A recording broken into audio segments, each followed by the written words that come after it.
everyone, welcome back to my channel. I'm Huck. Today we are doing the end of the year book tag. Really, this is kind of a remix of the end of the year book tag plus some of the questions from the mid-year book tag kind of adapted for the second half of the year, plus kind of a December TBR. It's just like a lot of things put together to just kind of talk about this last month and a half of the year. So let's get into it. First up, we have, what is the best book that you read in the second half of the year? I have two books for this. The first one is a reread, so I'm like, I don't know if this totally counts, but I reread The Binding by Bridget Collins, and it was great. It was very different to read it the second time around, especially the feel of the pacing and also the way I kind of intentionally paced it as I read because I knew what was coming and when I wanted to read things or not. But overall, this book, I still loved it. It still gave me, like, it just has like a very impactful ending to me. I don't know exactly what it is about this, but it just lands right for me. I have a book hangover from it. It was a great reread.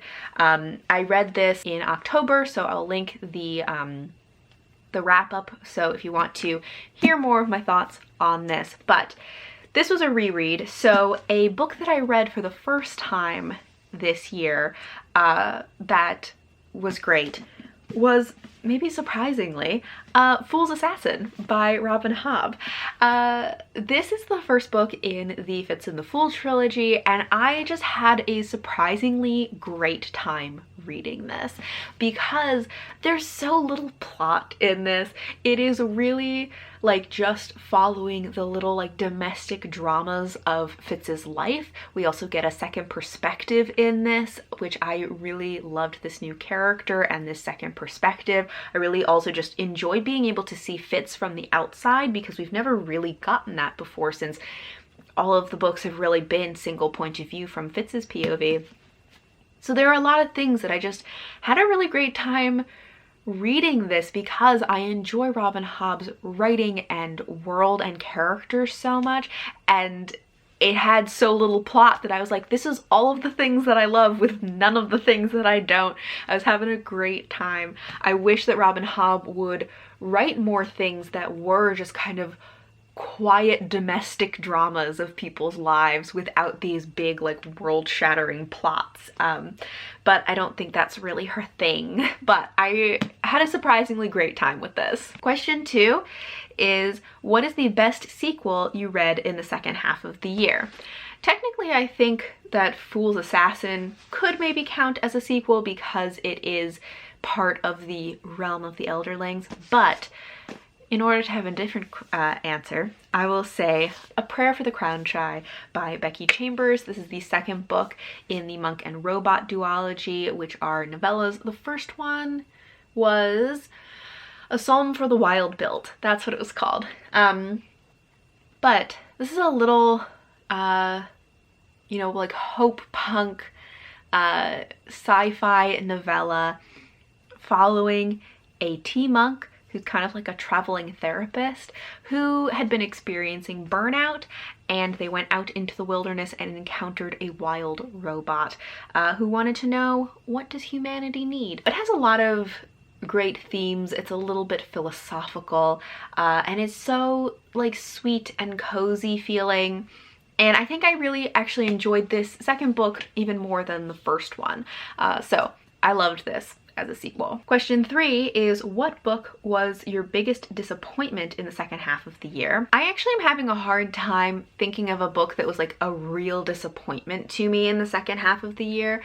I feel like most of the books that were not necessarily favorites were things that I feel like I went in with accurate expectations.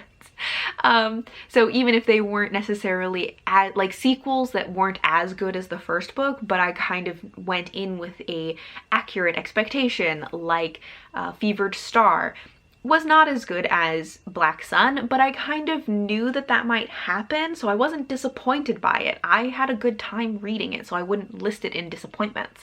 And And I have had only a couple of DNFs this year. Like, I've had way less DNFs this year than I have in previous years, so I don't feel like I've DNF'd anything that was like hugely disappointing to me.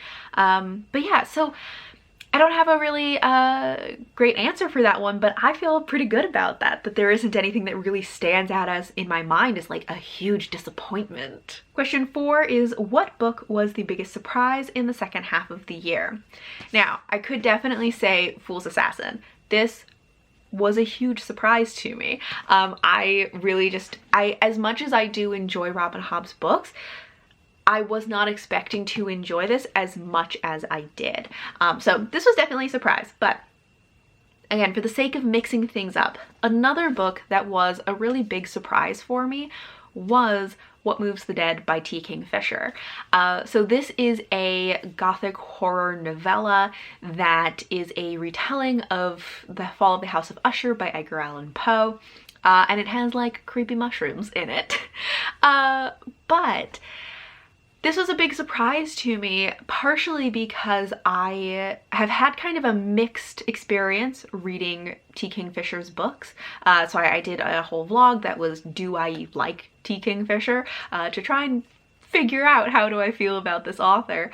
But I've had kind of a mixed experience with her books, and also because this is horror, which I don't really enjoy horror, is also gothic horror. And in most cases, I feel like I gravitate away from gothic settings in books, and yet I had a really good time reading this, and I was really surprised how much I enjoyed it. So that was definitely my biggest surprise. Question 5 is, what was the most beautiful book you bought in the second half of the year? For this, I think it has to go to Unraveler by Frances Hardinge. I actually haven't hauled this yet, but I recently got this, and just this cover is so beautiful.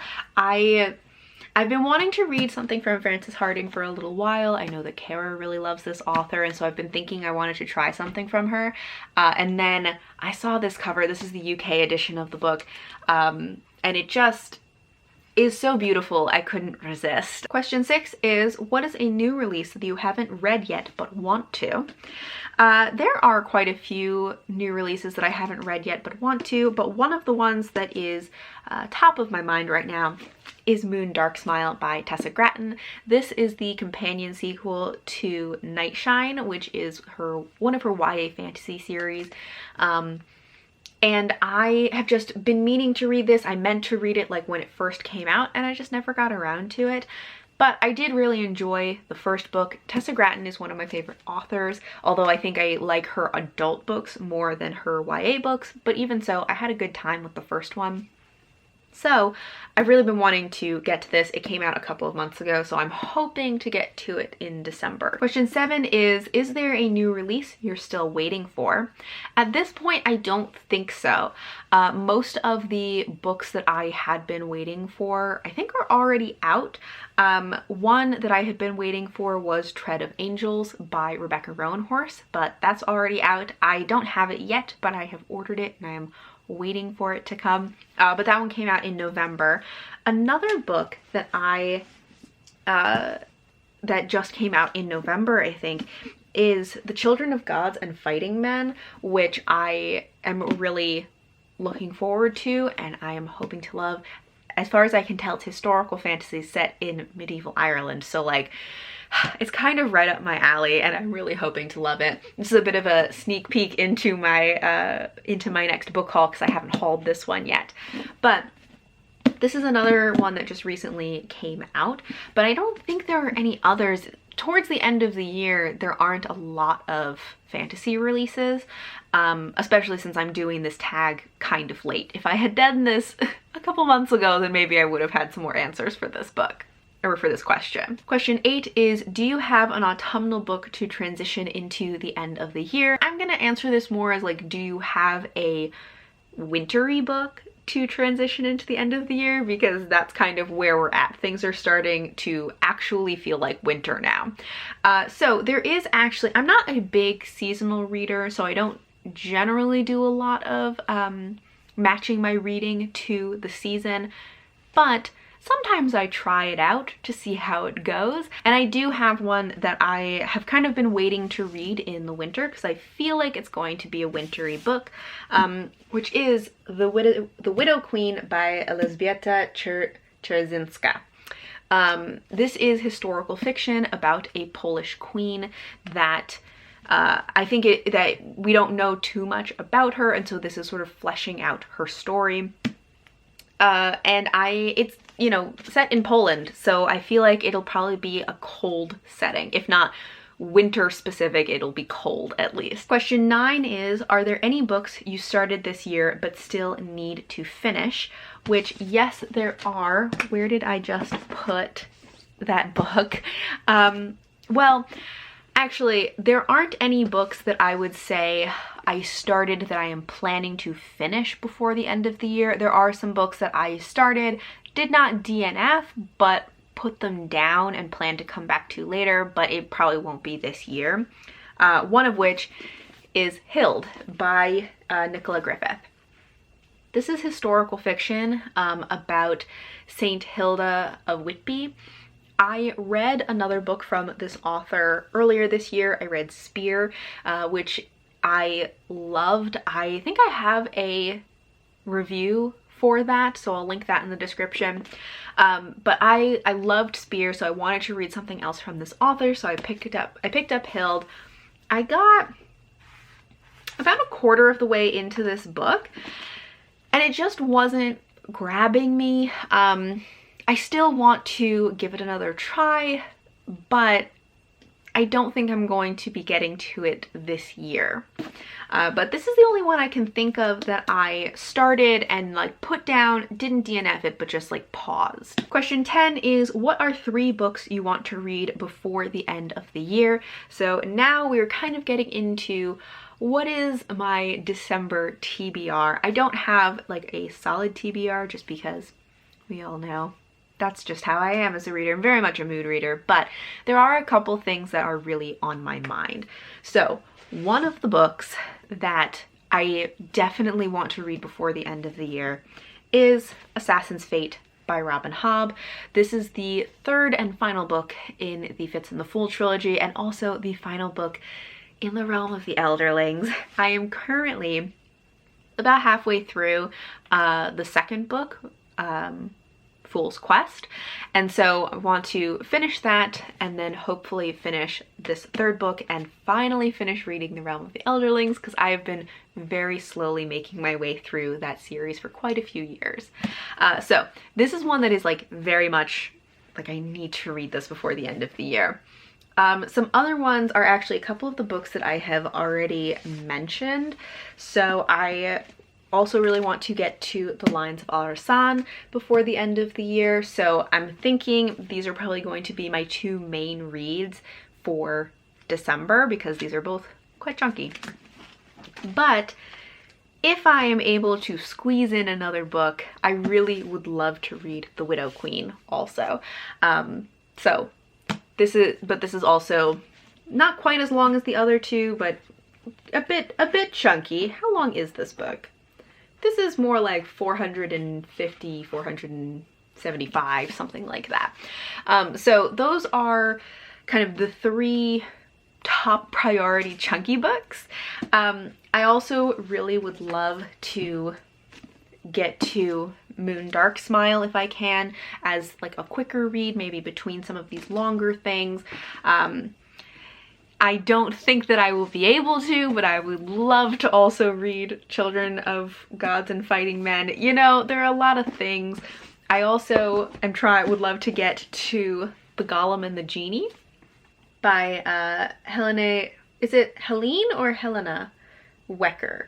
I've been meaning to read this for a long time. This is another one that seems kind of like a wintry book to me, and if I'm going to be kind of like testing out seasonal reading, this would be a good time to read it. Then question 11 is there a book you think could still shock you and become a favorite of the year?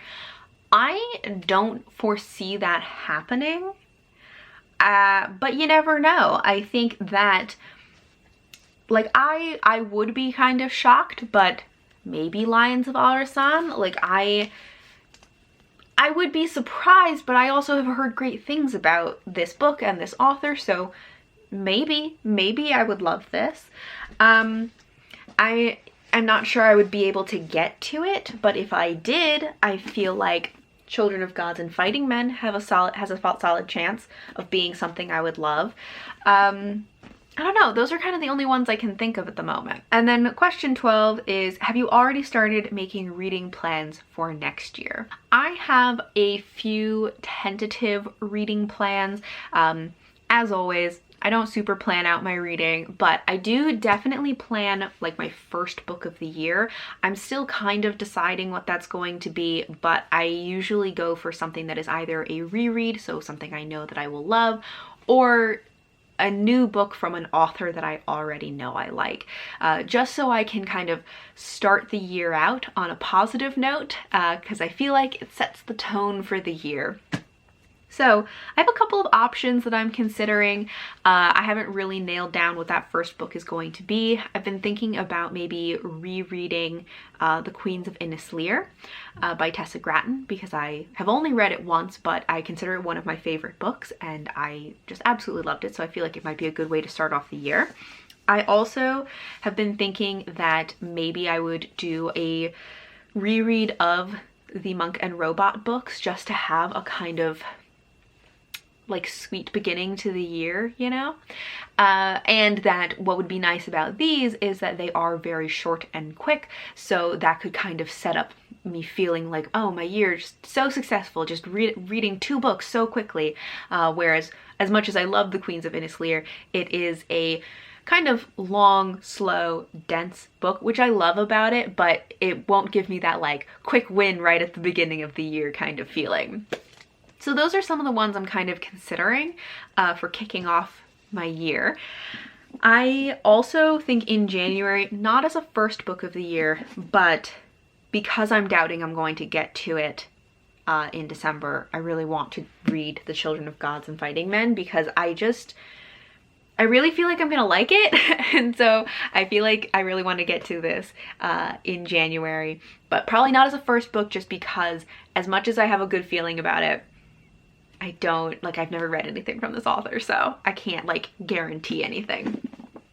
Other than that, I do have some tentative reading plans based on content that I'm going to be making. I definitely plan out my videos a lot more than I plan out my actual reading. I have some videos that I am very excited about for next year. I have at least 4 videos that I'm planning around Juliet Marillier's books.